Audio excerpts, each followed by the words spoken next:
everybody, and welcome to Against the Fence, where this is the place to be if you're obsessed and passionate about the UFC. And in this video, we're going to be recapping the events of this past weekend's UFC 280. We're going to be talking about why Petr Yan versus Sean O'Malley wasn't a robbery. I've given the fight a second watch, and my opinions have changed, so stay tuned for that. We're going to be also talking about Islam Makhachev versus Alexander Volkanovski. That fight's going to be potentially happening in Perth, Australia in February.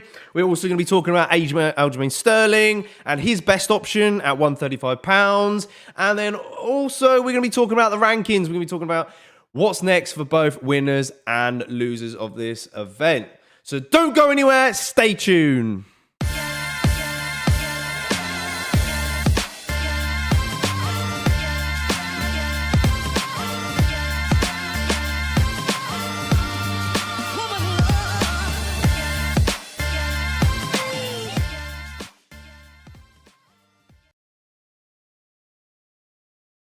Okay, so first of all, I want to give a little bit of a mention to those guys on the prelims because Makhachev impressed me very well. He managed to salvage a win. I say salvage a win. I thought it was a pretty dicey coming into that third round. He managed to get the third round submission on Malcolm Gordon. Yeah, he moves on and he's now ranked at bottom of the flyweight division. Quite like Nikita Krylov's performance against Uzdemir. He looked pretty impressive. I quite liked, of course, Beneil Mohammed as well, who's extends his win streak. He's knocking at the door of welterweight, but I can't see him getting a title shot anytime soon. He defeated an undefeated Sean Brady and looked very impressive in that. Chabarello, of course, still back on winning ways, beating Murdoch. Yeah, some action-packed fights. I mean, couple of decisions all in all. But very back-to-back and very entertaining. And, you know, massive shout-out to the fighters that tuned in on our channel during the watch-along. Vince Morales, Frankie Edgar, and Sadiq Youssef. It was great to hear some insights from those guys and get to watch the fights with fighters. You know, not everybody can say that. So, yeah, thanks to those guys for coming on. And, of course, thanks for you guys for tuning in to the watch-along as well. Because, look, we're hitting some all-time highs here at ATF. We've smashed our records out of the park with that UFC 280 card and onwards and upwards. But of course, we've got to move on. We're going to be talking about the main card. We're going to be sort of flying through some of the, recapping some of the events and just kind of discussing what's really next for these people. We should probably get into Manon Fiorot, of course, picking up that win against Katlyn Chookagian. And look, Manon Fiorot was somebody I looked at and was like, you know, a couple of fights of hers ago, I looked at her and thought, yeah, she's definitely got sort of the skill set, the range to potentially challenge for top competition. And she's kind of flown up the division. She really impressed me against Katlyn. Now, I actually picked Katlyn Chookagian in this fight. And at the same time, I was cheering for Manon Fiorot. And I said this to Ash coming in. I said, for some reason, I've got this weird gut feeling that Katlyn Chookagian is going to upset me in this, and she's going to steal away the decision and just be tricky on the feet to actually tag. You know, she's going to be just too quick for Manon Fiorot. But Manon Fiorot mixed things up quite nicely with her striking. She was very quick. She was much quicker than Katlyn Chookagian. I felt she beat her to the punch. She kind of, you know, it just looked a bit flowy in there, really. She created a lot of awkward angles for Katlyn, and look, she got the unanimous decision win, and she's now moved on. Now, if we go to the rankings, moving on to top of the division, she's knocking at the door. You can't deny her. She's next in line for a title shot. However, it has just come out recently that she wasn't really satisfied with her performance. She actually feels that perhaps she could do much better. Yes, Ash, I see you in the chat. Angus Jenkins says robbery. It was 30-25 Yan. Ooh, look, I can't wait to. I really can't wait to get into this, guys. Because look, we're gonna get into the judging criteria. Okay, we're gonna nail it down to the fundamentals of judging, what that criteria is, how it's scored, and how those judges actually saw it for O'Malley. So yeah. Do stay tuned for that. Welcome in, Chris Santiago. Welcome back. He says, let's do it. Let's get into this recap. And whilst we're getting into the conversations of what fighters we want to see next, feel free to get in the comment section. Let me know if you've got any fight options for these men and women, and also let us know how you scored that Sean O'Malley versus Peter Yan fight. Get it in the chat. Let's get it going. Ash reckons it should be Grasso versus Fiorot, and yeah, I was just about to get into that before you beat me to it. Manon Fiorot did say on the MMA Hour last night that she wouldn't mind fighting Alexa Grasso next, because Alexa Grasso called her out literally some time ago, a week before. So it makes sense timing-wise as well. When she said this and I read this, I kind of felt that perhaps maybe she knows that the Santos versus Shevchenko rematch is going to happen. But the question mark is, why has that fight not been booked yet? You know, surely it's going to be coming up very soon. Maybe perhaps it's going to be targeted for the Brazil card. That would be nice to see. I'm just going to quickly have a brief look at the upcoming events calendar. If we go to Rio de Janeiro, Brazil. Well, actually, maybe not, because it could be. But then I think that Brazil card might be a little bit steep, because you've got Figueiredo versus Brandon Moreno on there. Usually those guys, the flyweights, kind of, they'll be co-main title bout. So I don't know, unless they really hype it up because it is their fourth fight. I don't know. I think it'd be probably maybe a lackluster card in Brazil if that was the case. You've also got the Perth of Australia, but I mean, we're going to get into some of those bouts for that card anyway. I don't think that women's flyweight title bout will be on then. And then, of course, you've got the UFC 282 in December. That's pretty stacked. John Jones versus Stipe has kind of been rumoured. We kind of want it to happen in December. John Jones has tweeted out today that he's ready to go, and he's been ready to go for some time, and then we're just waiting for Stipe Miocic on that one. But Yuri Prochazka versus Glover Teixeira has been penciled in for that event. And, you know, perhaps maybe we're looking at March, perhaps for Shevchenko, Santos too. Be nice to bring that one to London, perhaps. But, yeah, interesting to see where it's going to go in the women's flyweight division. But, you know, I personally think Manon Fiorot is next in line, and maybe she should get the next title fight. But, you know, if it's going to be Alexa Grasso, it's going to be intriguing, because Alexa Grasso, very good on the ground. We've seen her coming to her own in her element a little bit down there. Her striking is crisp as ever, but I think Manon Fiorot is just that little bit longer than Grasso. And you know, I think if you're Manon Fiorot and you can beat Katlyn Chookagian to the punch, I think she can beat Alexa Grasso to the punch as well. As for Katlyn Chookagian, though, to be honest with this one, I wouldn't be surprised if she goes up to bantamweight. Maybe. I mean, she did miss weight, but perhaps it's just a slight minor hiccup of why she missed weight. You know, I guess it's kind of difficult when you look at that flyweight division. Who else has she not fought? She's not fought Talia Santos. She's fought Lauren Murphy. She's fought Vivian Araujo, who's coming off a loss as well. She's beaten Miranda Ribas, that was quite recently. Back-to-back wins against Jennifer Maia, Joanne Calderwood. Let me go back. You know, she's had some good wins at bantamweight, to be honest. Irene Aldana's a really good one. Alexa Davis was a good one back in 2018.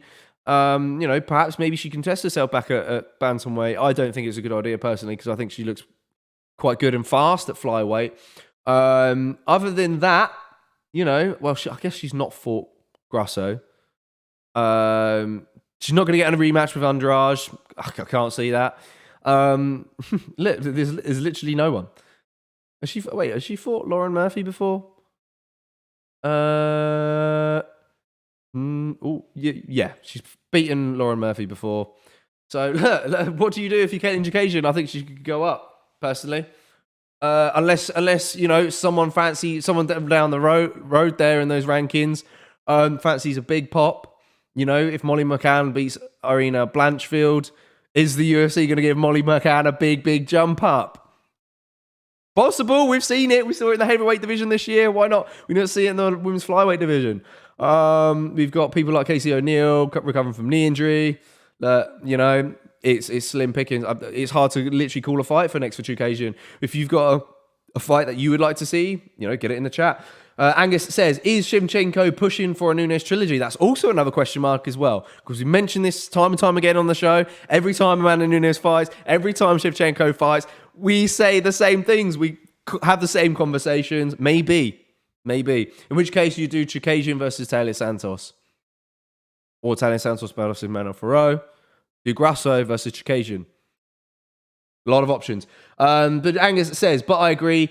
Keep Fiorot busy. She's only going to get better considering MMA has only been legal in France for 3 years. And yes, absolutely. And I don't think she's been a professional for that long as well. Was her debut back in like 2018?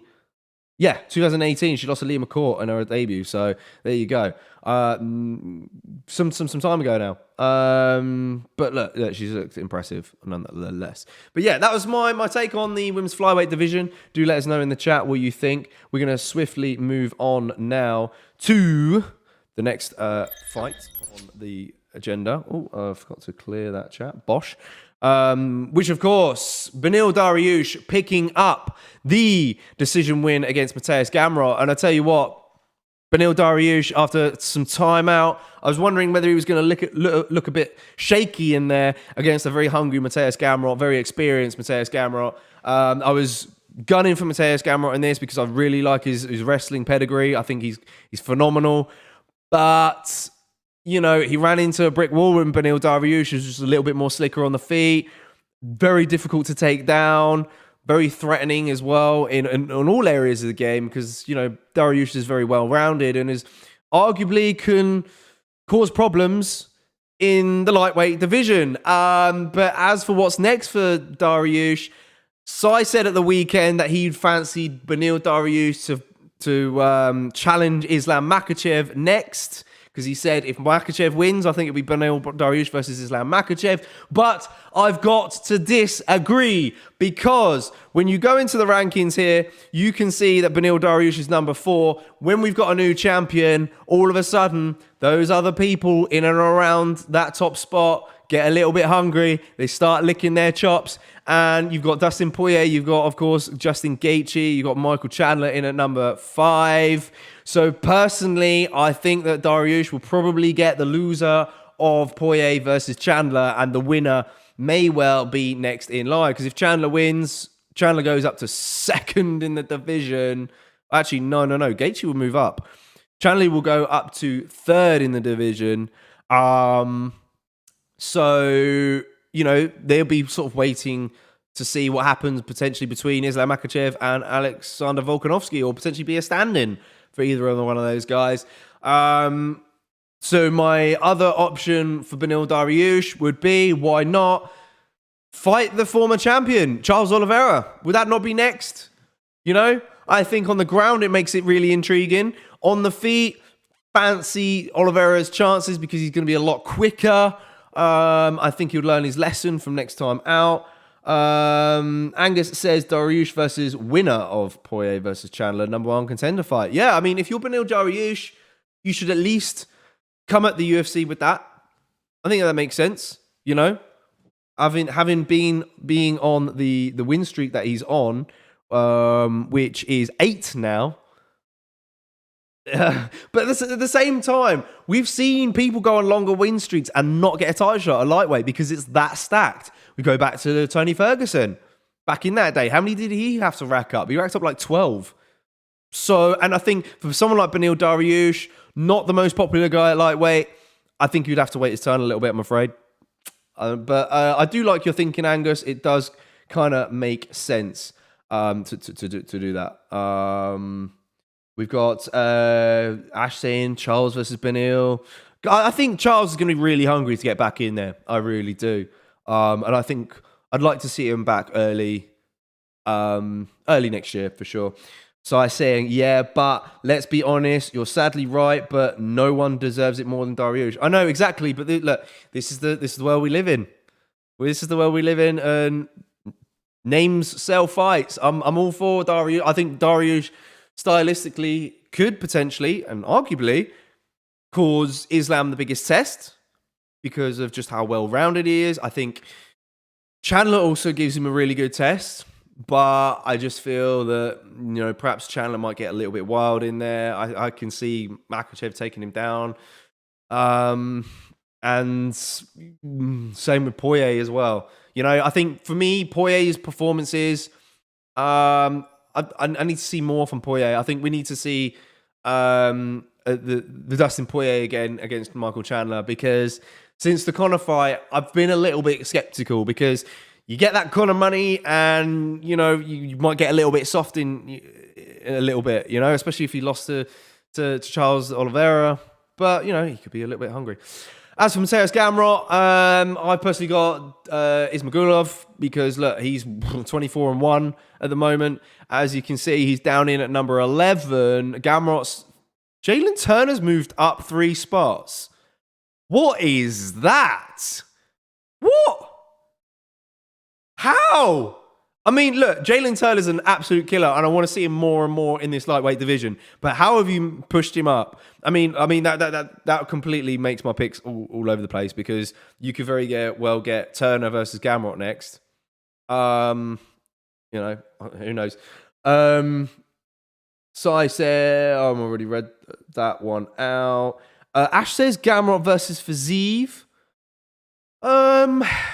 Yeah, it's an option. We may have spoken about it at the weekend. I like it, but I think I want to see Fiziev fight upwards. I really do. Because I've said, I think I said it at the watch along. I've definitely said it to these guys.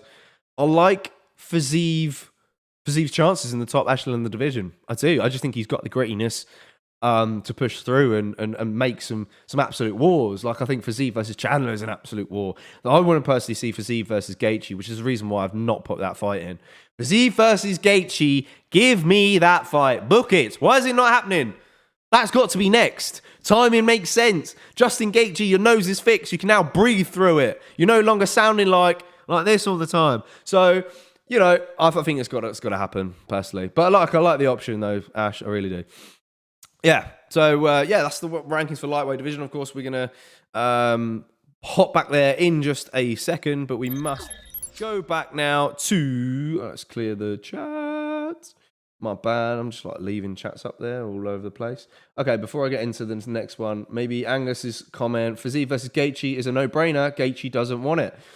I wonder why Gaethje doesn't want it. It's kind of fishy in this lightweight division. Once you reach the top, you don't want to fight anyone below you. The Gaethjes, the Poiriers, they just don't. It's crazy. And so rightly so, I guess. They're popular guys at the end of the day. We're moving on to the third fight of the night. We're going to get into... We'll get into the decision of things later on, in just a sec. Okay? So bear with me. For now, we'll talk about the options, because it is what it is. Sean O'Malley picks up the win. Look, and...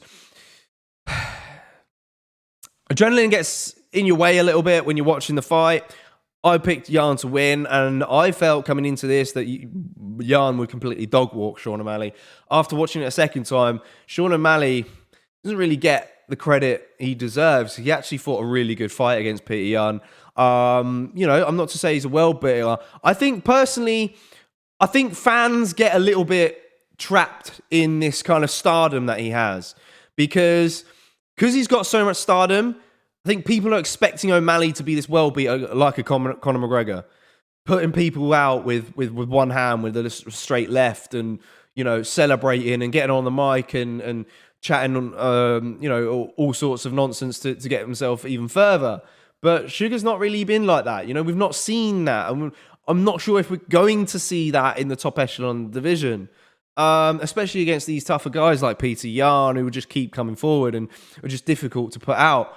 Of course, Marlon Rice put out Aljamain Sterling, but can O'Malley do this? I guess you can't rule him out that he can't, but from what we've seen, he's it's not looking plausible in my eyes, anyways. If we look at Sean O'Malley, in at number one, and rightly so, he took out the number one guy. Of course, you can argue because he lost against Marlon Vera, but did Marlon Vera beat Petr Yan? No, he didn't. Sean O'Malley did, I'm afraid, whether you like it or not. But yeah, the last guy he knocked out, I guess he knocked out William Piver, which was really impressive. The Chris Moutinho fight was a stoppage. He didn't really lay him out dead. The Thomas Almeida fight was really good. That knockout was good. I give him that. But yeah, against the top echelon guys, I just can't really see it. I just can't. Let's see what. Let's go back to the chats. Back to the chats. We got Angus. We got Ash saying, "Come on, then let's hear your thoughts." Well, I'll get to it. Ash's getting really impatient. Angus says, "O'Malley versus Sterling should be made. No way can you beat the number one contender and not fight for a title. Let Cejudo mess with featherweight." I mean, yeah, I guess we still don't know what's happening with Henry Cejudo. We're going to get into Aljamain Sterling side of things in a sec because, there's two options for him at the moment. But let's stick with Sean O'Malley then. Sean O'Malley, like you're right, Angus, like you're thinking, of course, the title fight is next. If you're Sean O'Malley, that's what you should be demanding. I think it might be a difficult one after that Peter Yan win, because it's left a sour taste in people's mouths. Maybe he needs to go back and fight someone like a Marlon Vera, get a rematch there, prove yourself that, it was just those devastating leg kicks that show us that you can deal with them, and then, beat Marlon Vera convincingly, and then you avenge your loss, and then what? You're technically unbeaten again, almost. You at least square in that respect. But, the reason why I've put Marlon Vera in there, and the reason why I think this fight could be plausible, is that Marlon Vera said in the MMA Hour that, he had high praises for Sugar Sean O'Malley, especially towards his abilities. And he thinks that, that he is a very skilled individual and that people don't give him the credit that he deserves. And for that reason, I think that Marlon Vera would be open to that rematch, despite the fact that he's already beaten him. Because if you're Marlon Vera, you look up that division, you want that number one top spot, right? You're not going to get a title shot at the moment. Sitting where he is, he's not going to get it. If he beats Sean O'Malley, again, there's no denying him then. He's next in line. So why would you not want that fight? For Sugar Sean, however, he gets to avenge a loss, I guess. But then at the same time, you can argue that you should be fighting the champ. So yeah, I'm all for either option. Sterling with Ragdoll O'Malley, Ash is saying. Yan versus Marlon, book it, man. Look, I like that option as well. I do. You're right. We could get into that. I think, wouldn't that be a bit of a rematch? Let's have a look. Peter Yan. They fought before. Who's telling me I thought they fought before? No, they haven't. They actually haven't. Do you know what? I like that option even more. I, for some reason, thought they'd already fought. But, no, okay. Solid one, Ash. Yeah, I think I like that one. You can never count Marlon Vera out. And judging how things go, I can probably see Marlon Vera maybe taking the win again. And that'd be very sad to see Marlon Vera lose yet another... Peter Yan lose yet another fight. Or TJ versus Yan, says Ash. Apparently TJ's out for a while. We'll get to that in a sec. He is so breakable at the moment. Apparently, the collarbone was broken beforehand, before the fight. I think he done something to it in warming up or something. Angus says Yan versus Vera is definitely the fight to make. So Angus agrees with Ash as well. Okay, well, it's good to get your opinions on this because that fight wasn't written down for me. And of course, this is the channel where fan opinions matter most, and we like to discuss them. I think it's a good fight for Vera, though, personally. You got the volume of Yan versus the power of Vera in that fight. Interesting. Okay, moving on then to the fourth fight of the night, the co-main event, which of course, Aljamain Sterling picking up yet another win, the second title defense at bantamweight. I think he's looked amazing. And I said coming into this fight that I feel that now that he's the champion, he's got the Peter Yan stuff out of his way, he can now start feeling like the champion. And you definitely saw that. The way that he beat former champion TJ Dillashaw Look, he's ticking the boxes. You know? Peter Yan, former champ TJ Dillashaw, who was, you know, if a win away from potentially being the bantamweight GOAT in his eyes.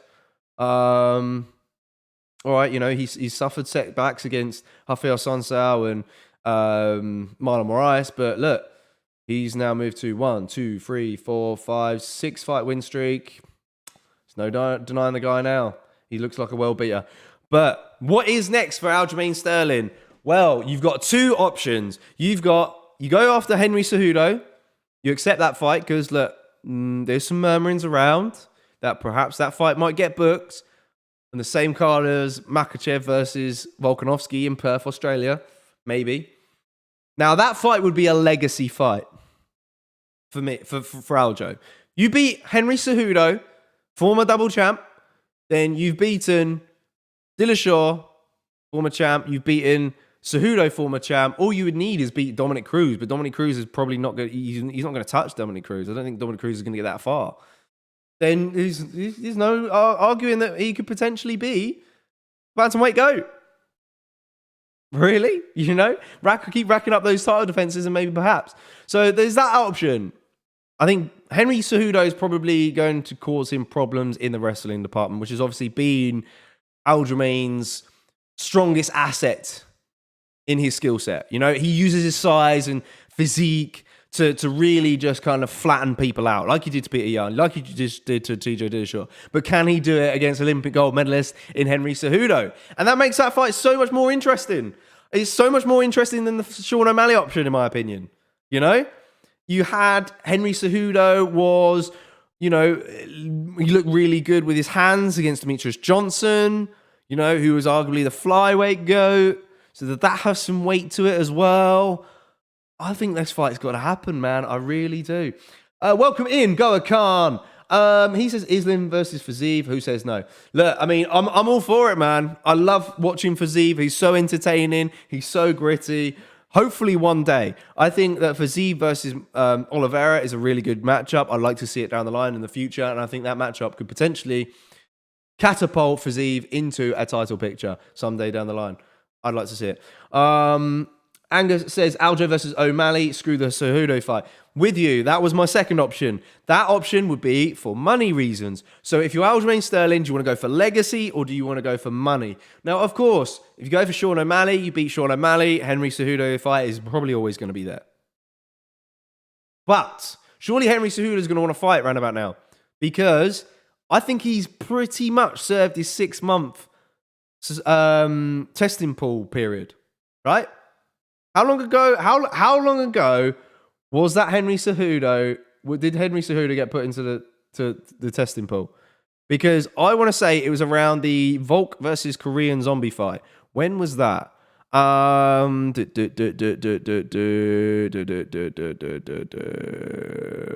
was that? I can't see it. I'm getting blind. I'm getting blind. When was that fight? What month? I'm staring at all the events right now, and I'm seeing every single one of them. But there we go. April, May, June, July, August, September, October. There you go. He's due a fight. Get Henry Cejudo booked up. He served his notice. Look, yeah. I think that's the fight option. So me and Angus going back and forth on those options. Let us know who you would rather see. Would you rather see Aljamain Sterling fight Sean O'Malley? Would you rather see Aljamain Sterling fight Henry Cejudo? Interesting stuff. Good stuff in the bantamweight division. Good comments so far. Smash a like on the video, guys, if you are if you're intrigued by these matchups, if you want to see it. Angus says, off topic but Cejudo versus either Max Holloway or winner of Calvin Kattar versus Arnold Allen as number one contender. Why is he going for a belt he already had? Go for quadruple C. And it's a good point, Angus. I'm glad you've brought that up because that is an option. At the moment, I'm talking about bantamweight because that's just what's being talked about at the moment. I see your point. And personally, I think it is possible that he could do that because he's had some time away. He's looked chubby at one point. Can he even make bantamweight? That is the ultimate question. Can he? I don't know. But yeah, if you are Sean O'Malley, perhaps... Sean O'Malley on the brain. If you are Henry Cejudo, then... I don't know. Perhaps you should test the waters. Test cut, I reckon. Gohan Khan says, what do you think is next for Belal Muhammad? Yeah, no, we should have really touched on Belal Muhammad, really.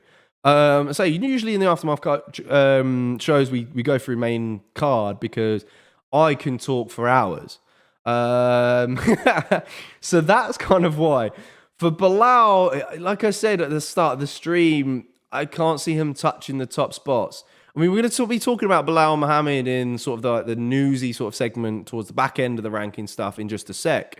I should have really got the rankings up for bantamweight anyway. So because, he's kind of called out Colby in a way. So that could be an issue, an option if the Colby Hamzat fight doesn't happen. If you Belal Muhammad, the only option is Gilbert Burns or Jeff Neal if Jeff Neal beats Shavkat. Because if Jeff Neal beats Shavkat, someone up and coming like Shavkat, why wouldn't you? I mean, what Jeff Neal's knocked him out before. You get to avenge a loss if you Belal Muhammad, right? If you're Jeff Neal, you're probably not getting any further. You got to beat the man you beat already. My opinion. So yeah, that's my 2 cents on that. But thanks for your comment, Gohan. Hit a like on the video if you haven't done so already, and let us know if you're already a subscriber. Yeah, changes to the bantamweight division, of course. We mentioned earlier. Sean O'Malley moved up to the top spot. Merab's moved up again. Marlon Vera has also moved up. TJ's gone down to a 5th. Ooh, steep for TJ. And yeah, look, everyone's moving down because they're making way for Sean O'Malley. Now, of course, other matchups in this bantamweight division. We spoke to Vince Morales during the watch along, and he said that they're trying to match up Merab Dashvili with Ricky Simone, and that fight has apparently been trying to be in the works for some time. So, yeah, it'll be interesting. Burns is fighting Jorge Du Belal versus... Oh, of course. Yes. Sorry, yes. I've not scrolled across there to see... Actually, I don't know if that fight is... Is that fight actually been official, Angus? Because on my sheet here, it doesn't say that fight has been made. Interesting. Okay. But yeah, it's a good point. I guess that fight is probably most likely to happen. But yeah, Belal versus winner of Neal versus Shavkat makes sense. And it sucks for Belal Muhammad, of course. All right, moving on then. We're going to move back on. Ooh, let's clear that comment. Let's bring up the main event, of course. Yes, back. The main event. Islam Makhachev defeating Charles Oliveira. Knew it was going to happen. You saw our reaction, didn't you guys? That went around the Twitter waves. Frank Edgar retweeted it for us, which was wonderful of him to do. Emotions running high in that fight. Obviously, me, myself, and Ash picked it. Shout out to Ash for picking the right, solid, spot on. He said at the start of the fight he had submission for Makhachev round 2. And that's pretty much what we saw. He looked strong in the grappling, wasn't fazed by Charles Oliveira. I was quite surprised, though, with the lack of submission attempts from Charles. I guess that strength is just too much in a way. Oliveira looked off. And to me, coming into fight week, he looked like an animal. Like he looked fired up, ready to go, ready to prove his point. When he got in the cage, just didn't get going. And look, he got a little bit complacent on the feet. He was anticipating the takedown too much. And he got dropped by Makhachev, and that's what it is. Like Ash said as well, unlike previous opponents with Charles Oliveira, Islam Makhachev's going to follow you down. He's not going to be phased by the grappling. He went straight down there, locked up that head and arm choke, and became the new champion. But, of course, we're going to be talking about the next match for Islam. It looks like they're going to be looking at the Volkanovski fight in February. So quick turnaround for Makhachev. There's not really much of a break. It's going to be straight back in the gym and looking to defend the belt. And these Dagestanians are absolute warriors. They're probably going to likely do that. They're not going to be sitting on beaches, relaxing, drinking cocktails for 6 weeks, 3 weeks. You know, it's straight back to work because Volkanovski's got some is going to be the next challenge. Volk, for me, I think he's going to be coming up short in this, and that's pun intended. I think just being the short guy, his power, I don't think is going to transcend in the lightweight division. It didn't for Conor, although he did, of course, finish Eddie Alvarez. Eddie Alvarez looked a bit slow, of course. Anyone else Conor struggled with? Volk, I think Volk has just got to bash the hell out of Islam's legs and circle around the octagon for a couple of rounds. Take the sting out of his, take the wind out of his sails. Don't let Makhachev get a hold of you, and then start landing on the feet and blitz him. You know, I think that's only for it. I think it's the only way you can kind of. I know it's easier said than done. It sounds so easy me saying this, but that's the only way I see you beating these Dagestanians. I really do, especially Islam Makhachev. You know, beat Volkanovski. You know, Makhachev's slotted in at number 3 in the pound for pound rankings, so he takes the top spot potentially with a win over Volk.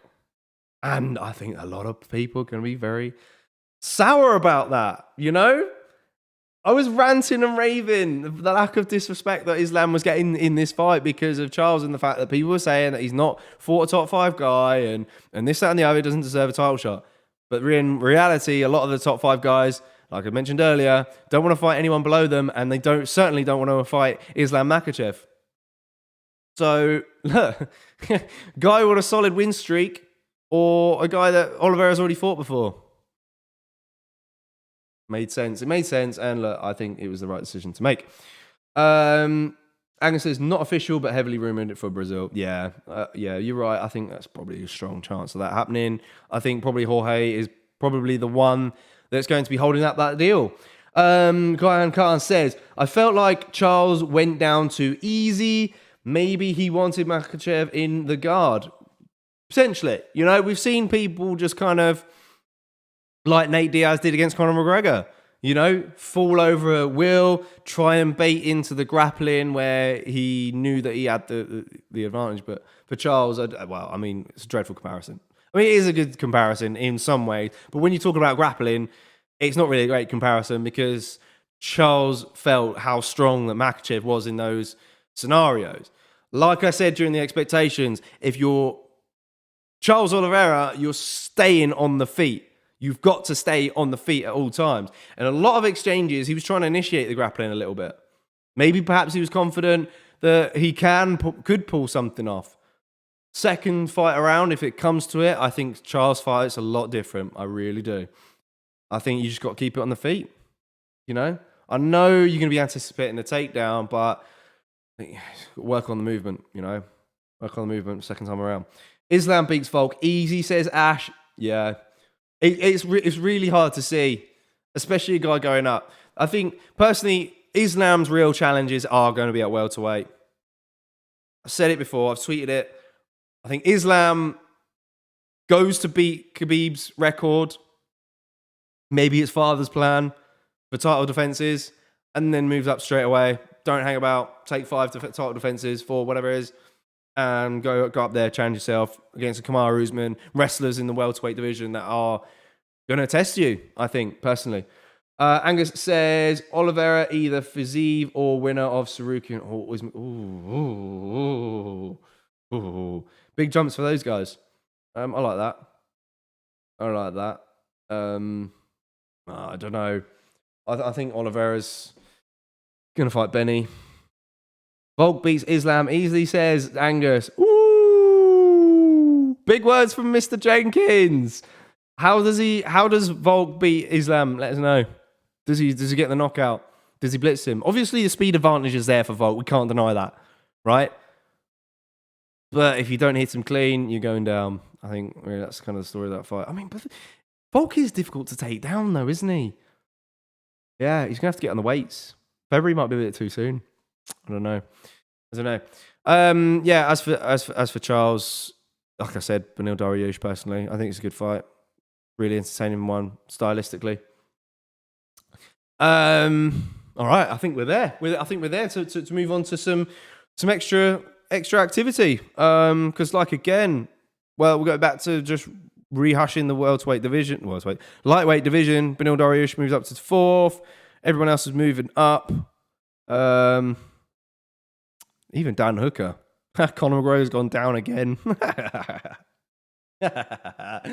Oh, you gotta laugh. Every time there's a lightweight fight in the top echelon, Conor moves down one. Angus reckons 50-44. He's so quick. Can Makhachev take him down? Guess we'll find out. Yeah, it's some solid points. It does make that fight intriguing for sure. Ash says Islam is far too big. Angus says, bro, Volk used to be a heavyweight. That's true. He got that heavyweight muscle memory. I guess so. Being a rugby player does actually help him in that scenario. But does it help him in terms of getting Makhachev off of you when he's on top in half guard? Questions coming into this fight. I can't wait. Just book it already. Let's just be there. We're going to be around my birthday weekend as well. All right, yeah. Anyhow, let's get into some social bits, shall we? Then let's give that a clear. Now, the first one I've got on the books is, of course, let's get into it straight away. The moment you've been waiting for, the scorecards of Jan versus O'Malley. Like I said earlier, coming into this fight, watching this fight, I was a little bit biased towards Jan because, yes, I wanted Jan to win. I picked him to win on the Fight Picks app, and I felt that Jan was going to dog walk O'Malley anyway. Okay, so going into there, I was already biased. When I see Jan pushing the pace, he looked good, and he obviously executed takedowns. Yes, in that respect, yes, it was a back and forth war on the feet, and because Jan was pushing the pace, it looked like he was winning the fight. But that's not always the case. Now, I've given this a second watch with no volume at all, so I have no bias commentary, or potential bias commentary anyway. And I've scored it for myself. I've kind of looked at it strike for strike, and I've picked out some little bits round for round, okay? So round one, very tentative on the feet at the start, you know? They were obviously getting their reads of each other. We knew coming into this that Petr Yan likes to start a bit slow. He didn't look slow in comparison to the previous 5-round fights that he had, but O'Malley landed a really good right hand over the top at one point, which hit Petr Yan quite cleanly. And to me, scanning through that round, I felt that shot was the most significant of the round. Now, the judging criteria is effective striking, effective grappling. You've got octagon control, and you've got aggression, right? In that order. Now, if it's even on this striking, because I think a lot of people don't necessarily understand the judging criteria. You can argue that it is wrong, and yes, part of me thinks it's wrong, right? But this is the judging criteria, and this is what it's based off of. So it's effective striking first. If it's fairly even on the feet, and there isn't any, blows that kind of blow your hair back a little bit, that have you in the edge of your seat, or it doesn't rock a guy, and it's fairly even. There's no solid shots made. Then you go to the grappling aspects. There's no grappling, then you go to aggression and octagon control, and you score the round based on that. If there is grappling, then of course it's going to be how many takedown. If the takedown happens, then it's what you did with the takedown. Did you advance position? Did you land ground and pound? How long was that for, the duration of the round? Then you score that round based on effective grappling, okay? But don't get me wrong, Jan executed big takedown in that first round, okay? A good one. And yet again, Jan looked like he was the aggressor. But when you look at the numbers, the striking numbers, who landed the more significant strikes? Sean O'Malley, okay? And I'll get the numbers up here. I'm going to get the numbers up because I'll read them out exactly what they were. Obviously, from that image there, you see the scorecards. You might have to zoom in. I've got to zoom in. But you obviously had two judges scoring it for O'Malley, first round and third round, and one judge scoring Petr Yan the first two. But striking numbers, significant per round. Petr Yan, 19 of 31. Sean O'Malley, 23 of 55. Okay? So, you know, you don't score the fight based on how many punches are landed. It's the effect of the punches. If you land 20 on me, right? And I land a solid one, right? Which gets a reaction from the crowd, which kind of wobbles you a little bit. I win that round, okay? Because that's effective striking, okay? So, like I said, going back again, Sean O'Malley landed that right hand, which kind of sent Petr Yan back a bit. So you've got that, plus the significant strike number, in my opinion, right, adds to it, scores O'Malley that round. Now, when you look at control time is not necessarily part of it, okay? If you look at the control time anyway for that round, we'll do it just for peep's sake. You've got 1 minute and 10 seconds. Sean O'Malley was quick getting back to his feet for quite a lot. And Petr Yan didn't really advance position and wasn't really effective with the ground and pound. So if you go back, watch that round again, I scored it to Sean O'Malley. Okay? So that was round one. Round two, Yan starts aggressive again. A little bit up the pace. You could tell that he did up the pace, right? O'Malley clips Yan and puts him in serious danger at that point, right? And we were like, whoa, okay. He could, and he was teeing off on him, right, for a little bit. But then Yan did fire back, okay? So that kind of evens that out in terms of the striking, right, for me. Then after Yan fired back and it was, you know, it looked solid, it was like, ooh, can Yan get O'Malley out of there now? He then executed a takedown, but he also executed 3 takedowns, okay, during that round. He had a lot of control time, 2 minutes and 42 seconds, okay, that's quite a bit. He did advance position and he let off quite a lot of ground and pound, okay, and was quite significant with it. So there's no denying that round was definitely for Petr Yan, okay? So I scored that round Petr Yan, round 2. Now, don't get me wrong. If you looked at those 2 solid strikes that they both landed, you could make an argument for Sean O'Malley. Because Sean O'Malley's one, in my opinion, I don't know about you guys, looked a little bit more significant. Okay? But it was close. It was very, very down to the fine wire, you know?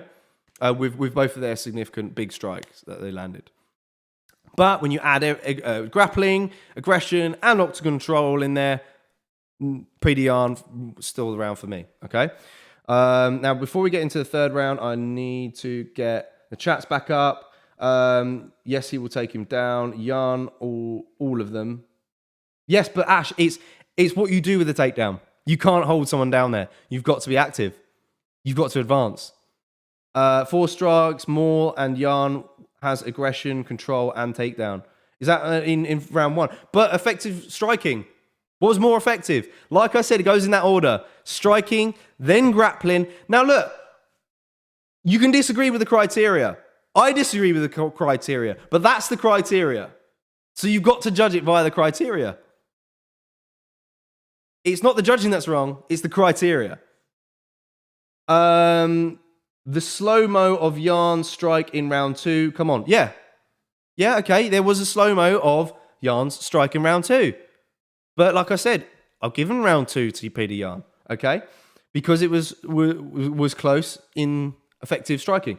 Angus says, agree, 29-28 is far from a robbery. It's not a robbery. It's far from a robbery. When you go back and watch it again, it's a lot closer than what people thought. Pointless takedowns where you're being outstruck can't win you a round.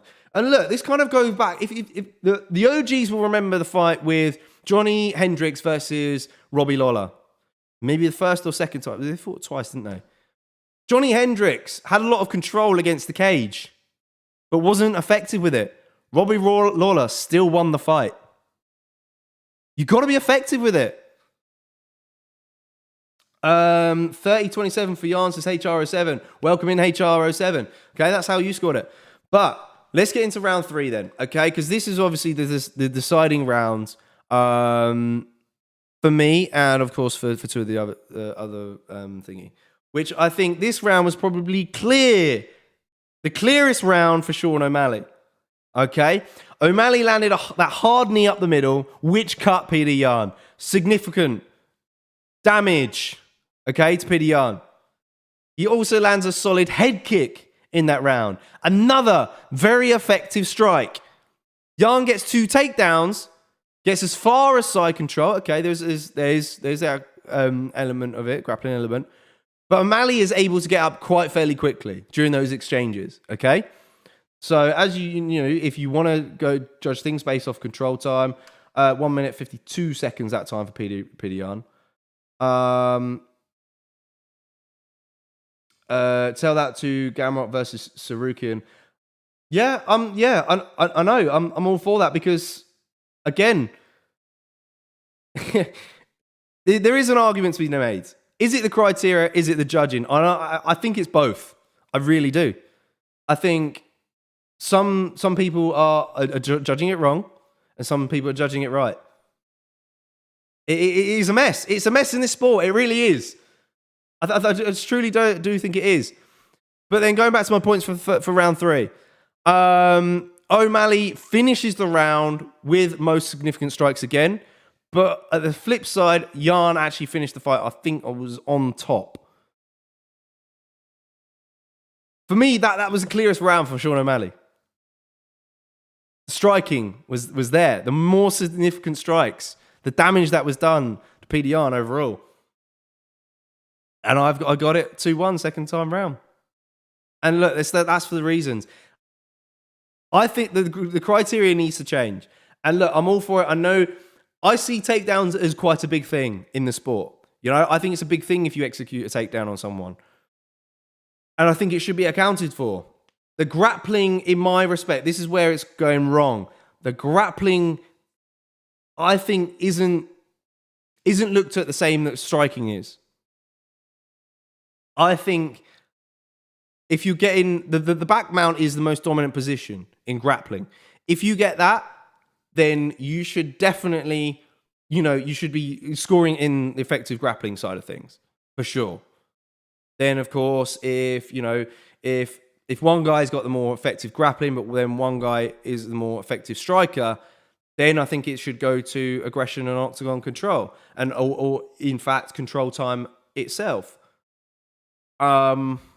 It's how do you differentiate these things? But striking, sadly, is high up there. It's the one thing most judges look at most. I don't know. It is what it is. We can go back and forth with this all night, but from hearing a lot of people talk about judging quite recently, I listen to podcasts and things like that. That's what's been explained to me as what the judging criteria is. I've not done the course. I'd like to, if I had a spare minute, If I wasn't doing so much for you guys running this channel, then maybe I'll do Mark Goddard's coaching course because I know it would be really interesting and a good insight to make. And Mark Goddard's doing a lot of good things for this sport. He's bringing more, he's trying to educate more people into the sport and how it should be judged, how it should be officiated. And I think we're going to move past this. But I don't think it's ever going to be perfect. Look at football, for example, in the Premier League, over here in the UK. It's still a nightmare. And it's been going on for years and years and years and years. Hundreds of years. Maybe, yeah. So, I think it's going to take some time.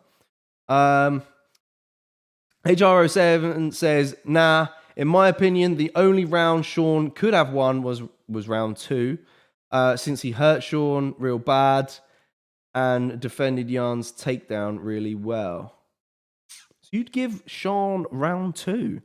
I thought, see, that's the thing. I thought the Yan was the clearest. Round 2 was the clearest round for Yan. Oh no, wait, sorry. Round 3. I think round 3 has to be round for Yan, since he did just as good as not better on the striking and got several takedowns and finished on top. I know, but sadly, these takedowns aren't being accounted for. It's what you do after that. And look, I'm all for you. I think they should be accounted for. I think the number of takedowns should count. But you know, if a guy is effective in the striking, you know, it just outweighs it for some reason. You know, he says like Sean had an excellent performance last Saturday night, but he just didn't win the fight, man. I'm totally with you on that. Yeah, I thought it was a really good performance. When I watched it second time around, like I said at the start, I feel like he's not getting the credit he deserves. And maybe because we all think that he should be this one-hitter quitter. You know, a Conor McGregor type person that knocks people out dead. And yeah, okay, he's had some decent finishes, but I can't see at the top of the division. Salah says, now round 1 and 2 for Jan, if not all 3. Round for you could see him try to wrestle and just muscle out a decision. Less effective striking, but goes to show you can't leave anything in the judges. I mean, no, you can't. I mean, day 1 of The Ultimate Fighter, that was always said. Never leave it in the hands of the judges. Judges have never been in there. Of course, you know. But like I said, it's the criteria that needs remolding and rechanging. I think it's changing. It's changed a couple of times. But yeah, I've got to go back and watch the fight. Go back and watch the fight, volume down, and watch it strike for strike. And gauge between yourselves what was the most significant strike in each individual round. You know, don't score the fight as a whole. Score it round by round. Because of course, if you scored it as a whole, then you could probably say that Petr Yan won because of everything that accumulated. But it wasn't really enough to win the rounds based on effective striking. So I said, in my opinion, but man, things are exciting now. Jan's up there. I mean, he's always up there. I mean, he's on a bit of a downward trajectory though, isn't he? Who knows? He might get Rafael Santel next, or Ronnie Barcelos. Probably Ronnie Barcelos because he's a bigger threat.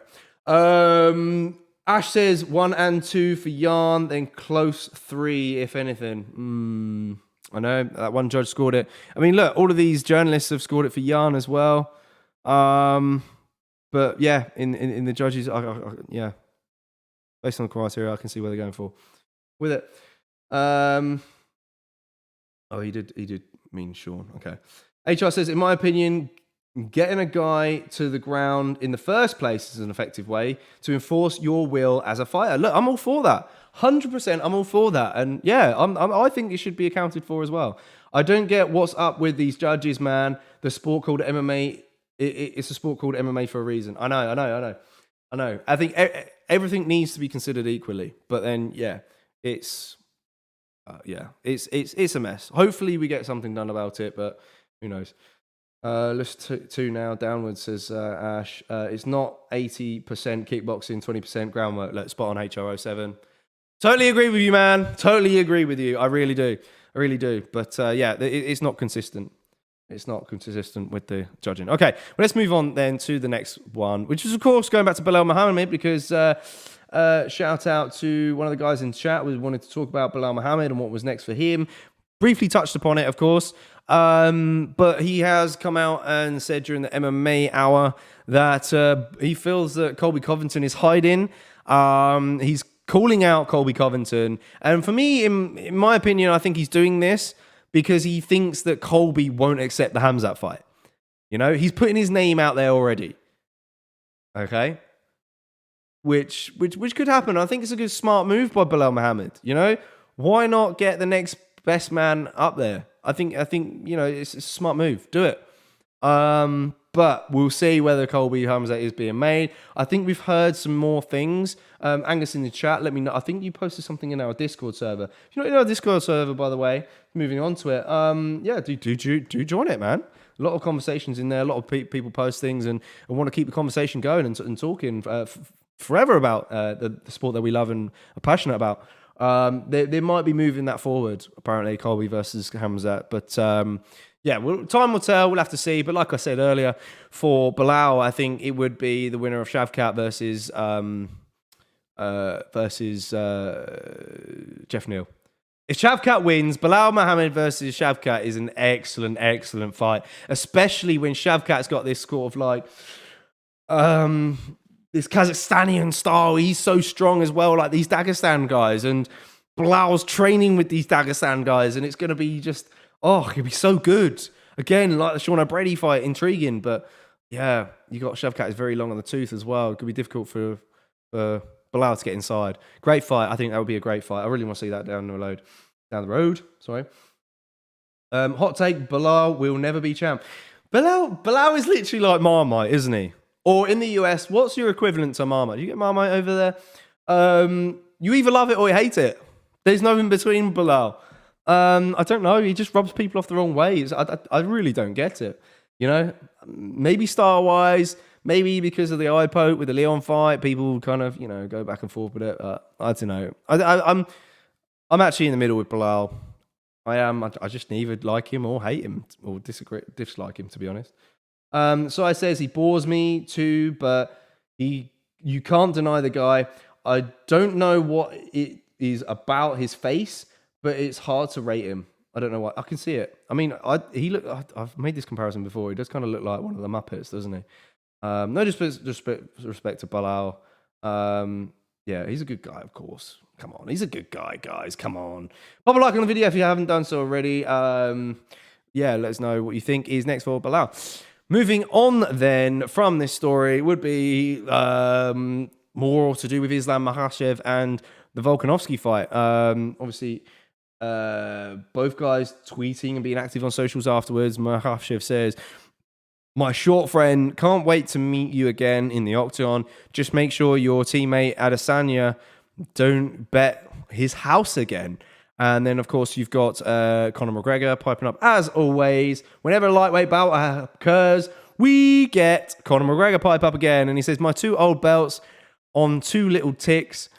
This fight does 10 buys." And look, I can see, look, Conor doing what Conor does best. He likes to poke the bear a little bit. I don't know. I think it is going to be it is going to be a seller. I think people are going to be intrigued by it. I do. Bulk's got a lot of fans. Islam's got a lot of fans. I think it's gonna be a good buy. But yeah, Conor being Conor, in my opinion, for that one. Again, like I said before, interesting to see how that fight goes. And is February too soon to see it? I don't know. Ash rates Belal Muhammad. HR07 says, nah. I'm not talking about Belal as a person. I don't know much about any past controversies he had, but in my opinion, he just isn't as high level a striker as a Leon Edwards or Mooseman. Yeah, I agree with you on that. Yeah, I can see that. But then I guess there's elements of his game that kind of, you know, he mixes things up quite well as a whole, really, doesn't he? As an all-round mixed martial artist, you know, I think he's not too bad. I think he's not too bad. Yeah, but that's my 2 cents on that, really. Not really much there to talk about in terms of Conor McGregor. We just got to see him back in the octagon. Whether or not, you know, he's hiding from USADA, whether or not we'll see him in the octagon, we're not going to see him for a long time, guys. If you're hoping to see Conor McGregor at the start of 2023, forget it, because he's got to wait. He's got to spend 6 months in the USADA testing pool first. We waited 6 months for Henry Cejudo. We've got to wait 6 months for Conor McGregor. I'm hoping we get an announcement soon to say that he's back in the pool. But on the flip side, Conor be Conor. Who knows? We bend the rules for that guy, don't we? Moving on then to this one is a little bit different one. You know, we're going to be talking about Chito Ferreira. We talked about him a little bit earlier. You know, he's revealed that the UFC made calls to make Manon him versus Corey Sandhagen as a short notice main event for UFC Vegas 64 on November 5th, which is literally not that long away. But Sandhagen unfortunately turned down the fight as he didn't believe he could make weight. That seems to be the story in recently, hasn't it? Because Bryce Mitchell was meant to be on that card headlining. He was meant to fight Ivalev. Ivalev pulled out due to injury. Then we're talking whether it would be Sadiq Youssef, but Sadiq Youssef couldn't make the weight. Then obviously Ilia Topuria couldn't make the weight. Now Bryce Mitchell's fighting Ilia Topuria in December, so that fight is just kind of been pushed back a little bit to give Topuria enough time to make the weight. That headliner now, guys, by the way, if you didn't know, is Marina Rodriguez versus Lemos. That's headlining that card. because nothing was done. It is what it is. It is what it is. But look, you know. Ash says, to be fair, he has all the tools to be champ, but I agree, we won't be champs. We're talking about Mohammed. Yo, Oliveira is a bad man, says HRO7. I'd be scared if I had to fight him. But yeah, I mean, I think deep down he's a nice guy. I'm sure if you meet him, hopefully one day we'll get him on the channel. Fingers crossed. No, I think he's probably a nice guy to talk to. He obviously didn't say anything bad about Sean O'Malley. He talks a lot of praise about O'Malley. So, yeah, but I can see what you're coming from. The guy's a mean fighter. He's got that look of him, that menacing look, you know. Yeah, I guess why you'd be intimidating him if you were sparring with him. Hit like on the video if you like Marlon Vera, and you will, you know, excited to see him back in the octagon sometime soon.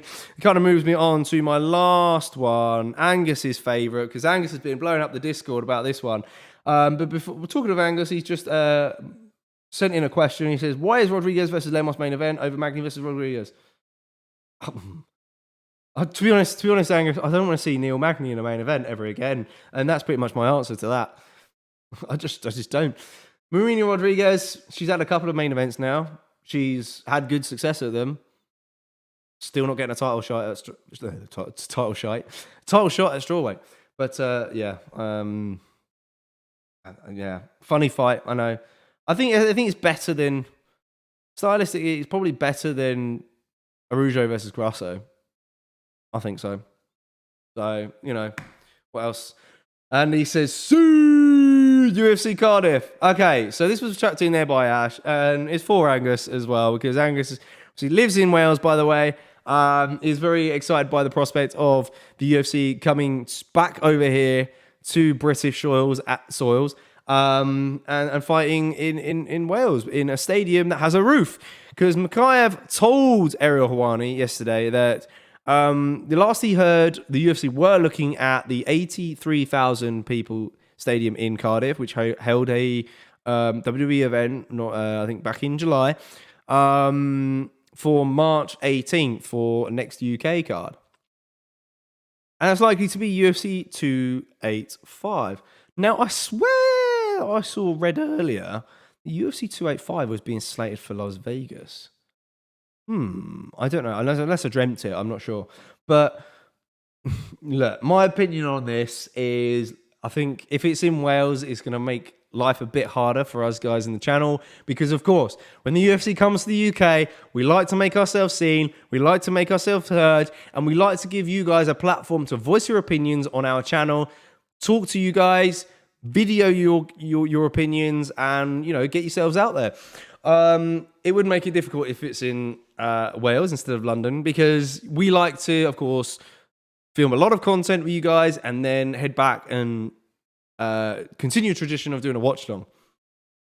If we're in Wales, it's going to be a bit difficult. I don't know how we're going to arrange it, but we're just going to have to wait and see. But yeah, I think Wales is probably the more plausible option, because Dana doesn't like the rain, doesn't like the climate over here, and would prefer a stadium with a roof. However, the difficulty of making it in Wales is just because Wales is not quite Cardiff is not really a central hub, really, or city for travel. Whereas London, of course, is, and you're thinking about accommodation, things like that. But I guess if WWE can do it, so can. But then I guess WWE is different, isn't it, really? Sport of MMA, it really is. It's been around for a lot longer and probably a much more popular thing. I'm not going to call it sport, but much more popular in a lot of ways. So I think that kind of maybe hurts the UFC a little bit. I think it can do wonders. I think it can. But I reckon Dana's going to be a little bit skeptical on it and would probably rather it be in London. We can't have another O2 event in London. We just can't. It's getting too ridiculous over here. We need a stadium. And I'd like to see it at Wembley or the Tottenham Hotspur Stadium, because look, Tottenham Hotspur Stadium's held NFL events. You know, it's held boxing events. If it can hold boxing, it can hold UFC events. Come on, Dana. Listen to Eddie Hearn for once. You know, it might be the only bit of advice that's worth listening to when it comes to that guy. But look, you know, make it in a stadium in London. I know we're going to be fighting with Angus for a long time. HRO7, do you think the Weasel gets too much hate or do you think the Weasel deserves the bit of hate it gets? Are you referring to Conor McGregor as the Weasel? I'm not sure who you're referring to. I usually agree with the Weasel's fight opinions, but he can be a bit annoying sometimes. Unless you're referring to like a media person or content person, I don't really know who the Weasel is. I think there is a content person called the Weasel, isn't there? Kind of acts like his opinions is facts too much times. Well, look, I mean, that's why we're a UFC fan channel, really. You know, we like to listen to your guys' opinions. We'll obviously give our own, but, you know, we're not going to try and say we're right and you're wrong. It's up for a debate. And, you know, in the pipeline, sometime down the road, I know we keep saying this, but it's going to happen eventually. I do promise it. We will have debate sections on this channel, and I think I'm really excited to do something like that. At the moment, we just don't really have the manpower to kind of produce those kind of content, and look, I'm all for it. We can debate till the cows come home about various ranking spots, various fights, decisions, various ways of changing the sports, whether it be judging, whether it be scorecard, you know, different scorecards. We do open scoring during fights and things like that. But yeah, I think one day it'll happen. Angus says 285 has moved to early March. This will be 286. Okay, so yeah, Angus is in the loop. Thanks for clearing up that up, Angus. Interesting. Last time we had two actually, we ever really had two pay-per-views in March before? I know we had two back-to-back, October and November last year, didn't we? But it was. I know it was 2 weeks apart, but yeah, I don't know. It was one month on the other. Either way, Angus reckons Cardiff over London. Just you wait, it's gonna be record-breaking. Look, yeah, I mean, yeah. So no, like I said, it makes us our work a little bit harder over here at ATF, but I guess it's something we'll have to figure out. Definitely amazing, says Ash. All right, guys, you've been amazing. I'm going to take us back to the main screen because that's what we got time for in terms of the topics of this Aftermath show. Thanks for joining us. You guys have been awesome in the chats, as always. It's been a pleasure talking about these conversations. Look, we can discuss scorecards and things like that and the criteria all day, but look, we'll bench it for now. Feel free to leave comments at the end of the video if you want, if you're catching this a different day. Interested to get your opinions as much as always. Hit that like button, of course, because that does us wonders. Keep those likes coming in and subscribe to the channel.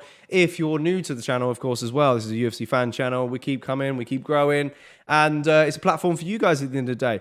All right, I'm JK. I've been your host of the Aftermath show. We'll join us this weekend for Calvin Kattar versus I need to say Josh Emmett then. Arnold Allen.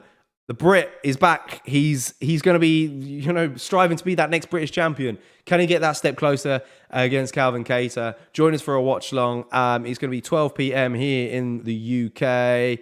And then, was it 5 p.m. in the Eastern time? 2 p.m. Pacific? I think I've got that right.